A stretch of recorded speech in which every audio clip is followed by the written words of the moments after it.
Verseau, un instant. Ce que vous allez entendre n'est pas le fruit du hasard. Votre âme attendait peut-être ces mots précis. Une sensation de vibration parcourt l'atmosphère autour de vous, mais elle n'a rien à voir avec la peur, elle est liée à une proximité incroyable. Vous approchez de quelque chose. Vous êtes si près que vous pouvez presque le sentir contre votre peau, comme la chaleur d'une personne derrière vous avant même qu'elle n'ait prononcé un mot. Vous n'êtes pas tombé sur ce message par hasard, ni simplement en faisant défiler votre fil d'actualité. Quelque chose en vous vous a guidé jusqu'ici avec une précision qui dépasse la curiosité, la routine et le défilement incessant et futile d'un esprit agité. Ce moment précis revêt une importance particulière, une signification profonde que votre esprit logique pourrait tenter d'ignorer, mais que votre âme refuse de négliger.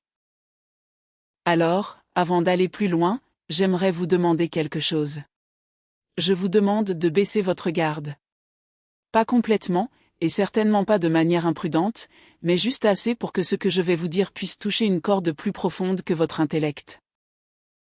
Laissez ces mots s'imprégner en vous, dans cette part de vérité qui la reconnaît, non pas parce qu'elle a analysé chaque détail, mais parce qu'elle ressent une résonance en vous, comme une cloche qui sonne dans une pièce dont vous aviez oublié l'existence. Ce qui est sur le point de se produire dans votre vie dépasse les limites de vos attentes actuelles. Je vous invite à bien comprendre cela, car c'est bien plus important que vous ne le pensez. Vous avez imaginé des issues possibles. Vous avez répété différents scénarios sans cesse, essayant de prédire l'avenir en le comparant à tout ce que vous avez déjà vécu. Et il n'y a absolument rien d'anormal à cela. C'est ainsi que l'esprit humain appréhende l'avenir.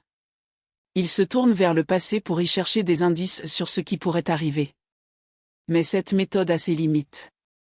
Elle ne peut créer qu'un avenir qui ressemble plus ou moins à ce qui a déjà existé. Cela se répète. Cela remanie de vieux morceaux.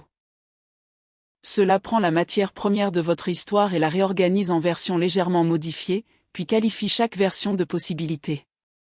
Ainsi, même si votre imagination est incroyablement vive, elle reste limitée par les frontières de votre propre expérience.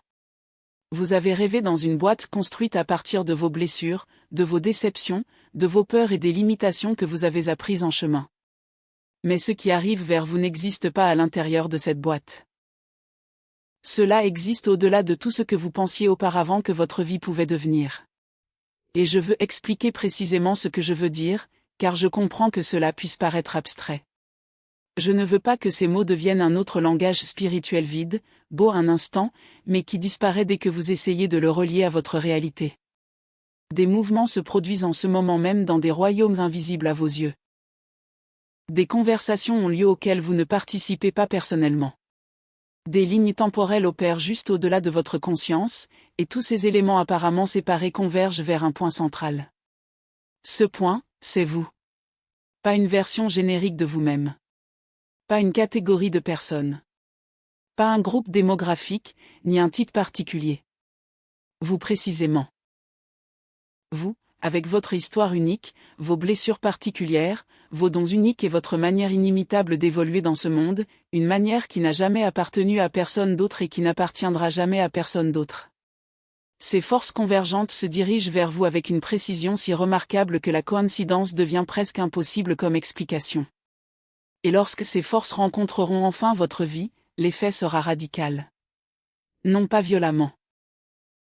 Non pas chaotiquement. Mais complètement. Cela se produira de la même manière persistante et puissante qu'une rivière qui, lentement, remodèle le paysage. Le paysage change au fil du temps jusqu'à ce que le terrain d'avant devienne presque méconnaissable. Votre chemin n'était jamais erroné. Il ne pouvait simplement pas vous révéler toute la complexité de la situation avant que vous n'atteigniez ce sommet. Permettez-moi de vous expliquer ce que je perçois quant à la nature de cette transformation, car ce qui se déploie comporte plusieurs niveaux, et je souhaite les dévoiler avec précaution. La première couche est extérieure. Quelque chose dans votre vie matérielle et physique est sur le point de changer d'une manière qui dépassera même vos espérances les plus optimistes. Cela pourrait toucher votre carrière, vos finances, votre logement ou vos conditions de vie, votre créativité, ou même une relation qui passerait soudainement d'une stagnation totale à un dynamisme époustouflant. Quel que soit le domaine de votre vie concerné, l'ampleur de ce changement sera suffisamment puissante pour, prenez un instant pour reconsidérer votre conception même de ce qui est possible pour vous. Vous pourriez ressentir une sensation proche du vertige, mais pas celui qui provoque des étourdissements ou de la peur.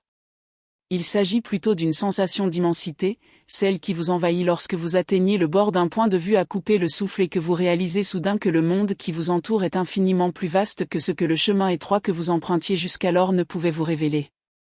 Votre chemin n'était pas le mauvais. Il ne pouvait simplement pas vous dévoiler l'ensemble du paysage avant que vous n'atteigniez cette altitude précise. La seconde dimension est intérieure, et honnêtement, c'est celle qui me touche encore plus profondément. Quelque chose en vous se prépare à s'épanouir. Il peut s'agir d'une capacité que vous n'avez pas encore pleinement exploitée. Il peut s'agir d'une connaissance plus profonde. Il peut même s'agir d'une version totalement différente de vous-même, restée cachée derrière une porte que vous n'avez jamais réussi à ouvrir, faute d'avoir encore vécu ce qui en deviendrait la clé. On parle souvent de potentiel comme s'il n'était que théorique. Nous le mesurons par des tests, des évaluations, des prédictions et des idées sur ce que quelqu'un pourrait devenir. Mais je n'ai jamais compris le potentiel de cette façon si restrictive. Pour moi, le potentiel est vivant. C'est une force vive. C'est une intelligence intérieure qui attend patiemment, avec patience et fidélité, les circonstances qui lui permettront enfin d'émerger. Et votre potentiel attendait. À présent, les conditions sont enfin réunies. Non pas parce que vous vous êtes perfectionné. Non pas parce que vous avez vaincu toutes vos peurs, vos insécurités, vos faiblesses ou vos défauts. Mais parce que vous avez atteint une telle honnêteté envers vous-même, avec vos qualités et vos faiblesses, que presque plus rien n'entrave le passage de votre potentiel. Vous avez cessé de faire semblant. Vous avez cessé de jouer un rôle. Vous avez cessé de vous épuiser à essayer de devenir la personne que vous pensiez que le monde attendait de vous. Et dans ce lâcher-prise, dans cet abandon magnifique de la fausse version de vous-même, votre être authentique peut enfin respirer. Il peut s'épanouir. Il peut s'élever à toute sa hauteur, peut-être pour la première fois, et contempler un monde qui attendait l'avènement de cette version particulière de vous-même. L'origine de cette transformation va vous surprendre. Elle ne viendra pas de la direction que vous attendiez. Votre attention était fixée sur un certain horizon. Vous attendiez le changement d'un point précis, tandis que l'univers préparait discrètement l'événement le plus important de votre vie, qui allait surgir de là où vous ne regardiez pas. De votre angle mort. Et ce n'est pas de la cruauté. C'est de la grâce. Car si vous aviez pu le voir arriver, vous auriez probablement tenté de le contrôler. Vous auriez essayé de le modeler. Vous auriez tenté de le forcer à entrer dans le cadre familier de vos attentes. Mais comme je vous l'ai déjà dit, ce cadre est bien trop petit pour ce qui approche. La surprise est en réalité une protection. Elle vous assure de recevoir ce cadeau dans son intégralité, intact, sans aucune modification, au lieu de la version édulcorée que votre peur aurait dictée. Je souhaite également aborder tout ce que vous avez vécu pour arriver jusqu'ici, car je crois qu'une partie de vous n'a pas encore pleinement honoré le chemin parcouru. Vous avez survécu à des épreuves que vous n'avez jamais vraiment expliquées à personne. Non pas par nature secrète, mais parce que certaines de ces expériences étaient si personnelles, si complexes, si profondément ancrées en vous que vous ne trouviez tout simplement pas les mots pour faire comprendre à autrui ce qu'il vous avait fait. Vous portiez certains souvenirs comme de lourdes pierres dans vos poches. Vous en ressentiez le poids à chaque pas, et pourtant, vous continuiez d'avancer. Parfois, ce poids devenait si écrasant qu'avancer revenait à traverser une masse épaisse, lourde et résistante. Chaque pas en avant exigeait une décision mûrement réfléchie. Vous n'avez pas simplement survécu à ces chapitres de votre vie. Tu as été transformé, de l'intérieur. Silencieusement. Invisiblement. Dans ces lieux où personne ne te regardait, quelque chose en toi se reconstruisait.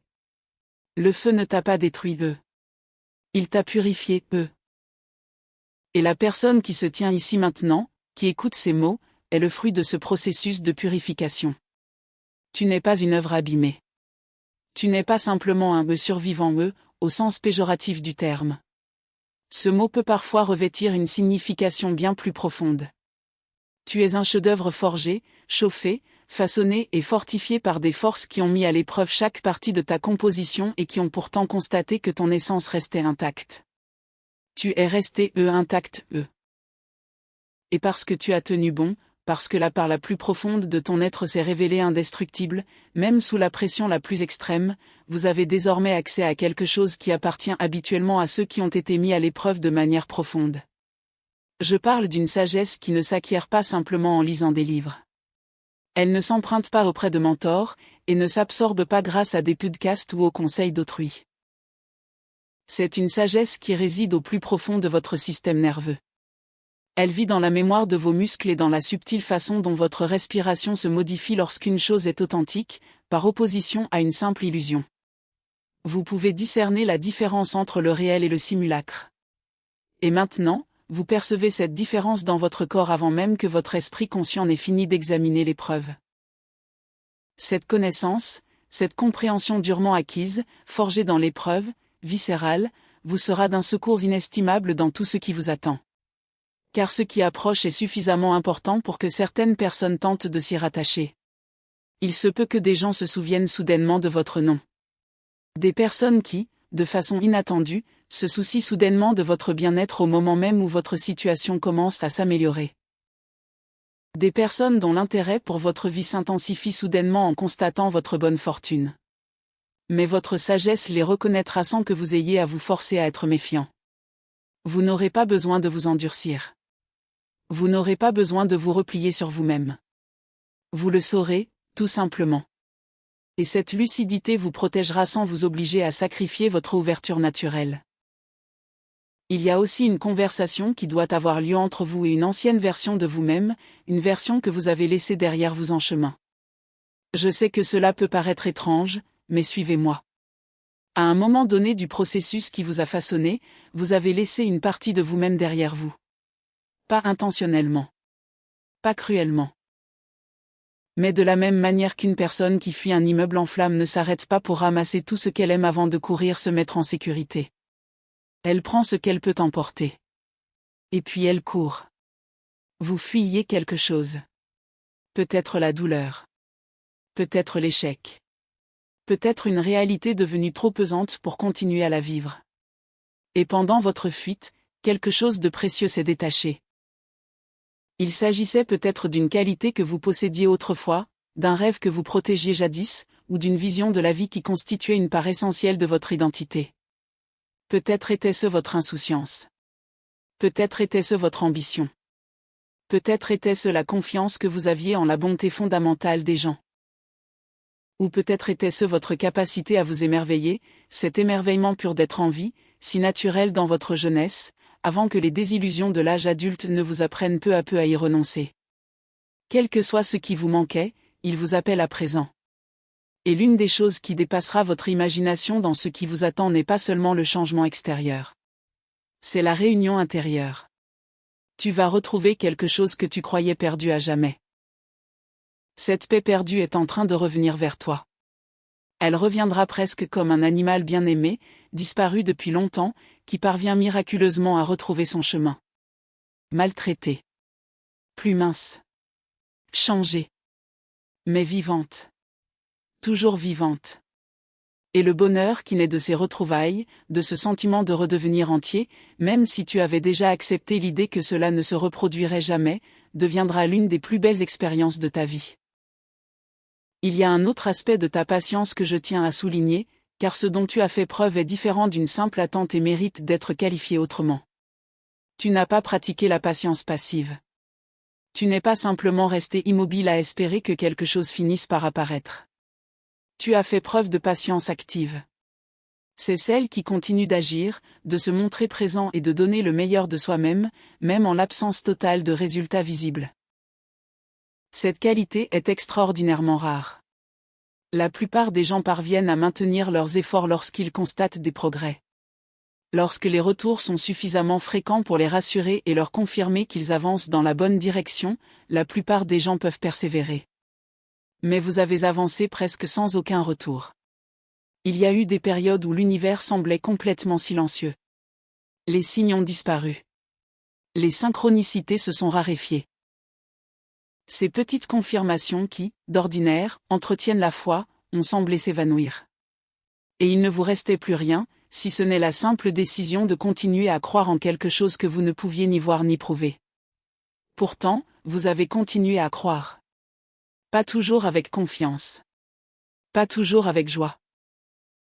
Parfois, vous avez persévéré, les dents serrées, les joues ruisselantes de larmes, et les matins où le simple fait de vous lever vous semblait un acte de rébellion contre un destin infernal. L'univers semblait vous avoir complètement oublié. Pourtant, vous avez persévéré. Et cette ténacité obstinée, sans gloire, profondément humaine, fait partie de ce qui vous a préparé à ce qui vous attend. Car l'univers ne confie pas ses plus beaux dons à ceux qui abandonnent la foi dès que les preuves disparaissent. Il les confie à ceux qui choisissent de croire même sans preuve. Maintenant, je veux vous décrire quelque chose que je perçois énergétiquement se rassembler autour de vous, car c'est extraordinaire, et je souhaite que vous le reconnaissiez lorsque vous commencerez à en percevoir les signes. Un rassemblement est en cours. Pas simplement un rassemblement de personnes, bien que les personnes en fassent certainement partie. C'est un rassemblement de force. Un rassemblement d'instants. Un rassemblement de fils apparemment sans lien qui se sont tissés discrètement tout au long de votre vie. Des décisions que vous avez prises il y a des années et qui vous semblaient insignifiantes à l'époque. Des relations qui se sont terminées de façon déchirante. Des occasions manquées qui vous ont empêché de dormir, vous faisant vous demander « et si ?» Des emplois que vous n'avez jamais obtenus. Des villes où vous n'avez jamais vécu. Des mots que vous avez retenus au moment de les prononcer. Tous ces moments, ceux que vous avez célébrés, ceux que vous avez pleurés, et même ceux que vous avez à peine remarqués, sont devenus les fils d'une tapisserie. Et ce n'est que maintenant que cette tapisserie prend suffisamment d'ampleur pour que vous puissiez en reconnaître le motif. Et ce motif est à couper le souffle.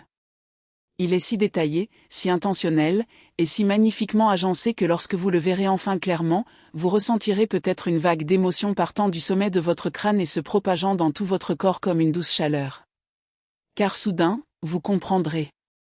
Rien n'a été vain. Rien n'était dénué de sens. Rien n'est arrivé par simple punition. Chaque élément était positionné avec la précision d'un artiste trop absorbé par son sujet pour bâcler ne serait-ce qu'un seul coup de pinceau. Et cela m'amène à parler de la confiance. De la vraie confiance. Pas la confiance naïve. Pas la confiance aveugle. Je parle de la confiance forgée sur les cendres de sa propre destruction. À un moment donné, vous avez perdu confiance. Peut-être avez-vous perdu confiance en quelqu'un d'autre. Peut-être avez-vous perdu confiance en l'univers. Peut-être, plus douloureusement encore, avez-vous perdu confiance en vous-même. Et perdre cette confiance, c'était presque comme perdre une partie de son corps. Vous pouviez encore fonctionner. Vous pouviez encore vivre. Mais tout demandait plus d'efforts. Tout exigeait une plus grande conscience, une attention plus soutenue et plus d'énergie pour compenser ce que vous n'aviez plus. Vous vivez sans une confiance totale depuis longtemps. Et vous vous êtes si bien adapté à cette situation que vous ne réalisez peut-être même pas l'énergie que cette adaptation vous a coûté. La vigilance constante. Le calcul silencieux du risque dans chaque situation. La préparation subtile à la déception qui peut jeter une ombre légère sur même vos moments les plus heureux, car quelque part sous le bonheur, vous attendez toujours que quelque chose tourne mal. Cette adaptation vous a protégé. Et je la salue pour ce qu'elle vous a apporté pendant une période où la sécurité était votre priorité absolue. Mais la période où vous aviez besoin de ce niveau de protection touche à sa fin. Ce qui se prépare dans votre vie va accomplir quelque chose qu'aucune force, aucune volonté, aucune pensée positive ne pourrait jamais pleinement réaliser. Cela va reconstruire votre confiance de l'extérieur vers l'intérieur. Non pas par des promesses. Non pas par des paroles en l'air. Mais par une expérience indéniable. Grâce à un événement si manifestement positif, si indéniablement bénéfique, et si spécifiquement en accord avec votre bien-être, votre corps n'aura d'autre choix que de se détendre. Votre mâchoire se relâchera. Vos épaules se détendront enfin. Votre poitrine s'ouvrira. Et pour la première fois depuis une éternité, vous expirerez complètement.